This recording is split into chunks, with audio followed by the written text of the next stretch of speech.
So reading fantasy isn't just about magic wands or dragons or things like that. Reading fantasy is about sparking imagination so that readers will want to continue to hear those stories. Hi, my name is Jonathan. This is Mr. Pearson Talks Books.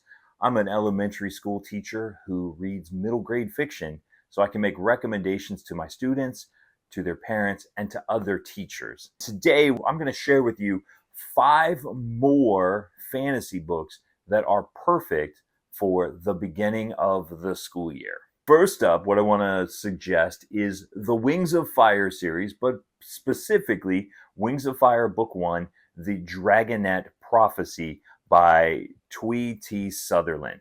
And in the Dragonet Prophecy, there are 5 young dragons who are destined to stop a war, but first they must escape from captivity and embrace their own powers. And this is the first book in a very long series, so any reader that picks this up and falls in love with the story will have plenty of books to read after that. The second one I want to recommend is called The Land of Stories, The Wishing Spell by Colfer. And in this particular book, twins, they fall into a book of fairy tales and they must navigate their way through that world with some familiar characters, but some surprising twist. And again, this particular book happens to be the first one in a series. So anybody that reads it and gets hooked on the story will have plenty of things to read after that. A third book, following in the same vein, is Fablehaven by Mull. There are 5 in this series. There's actually a series that follows it up.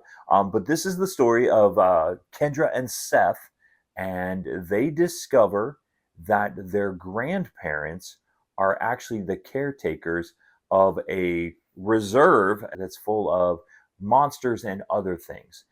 Things start to go off the rails when it turns out that there are some very bad people who want to take over Fablehaven.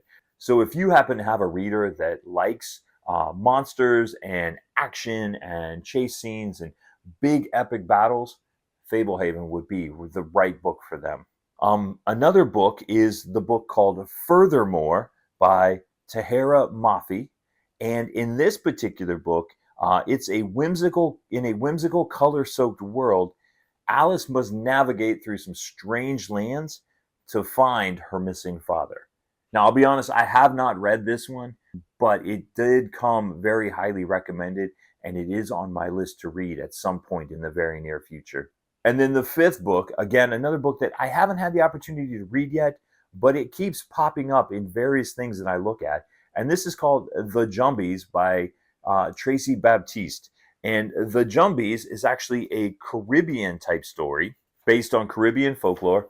And the girl named Corinne must protect her family and her town from the mysterious creatures that are known as the Jumbies. So if you're looking for a story that has lots of action, some spooky, scary type stuff, some scary elements to it, but doesn't necessarily take place in an American setting, The Jumbies might be the perfect book for you and the reader that's looking for that.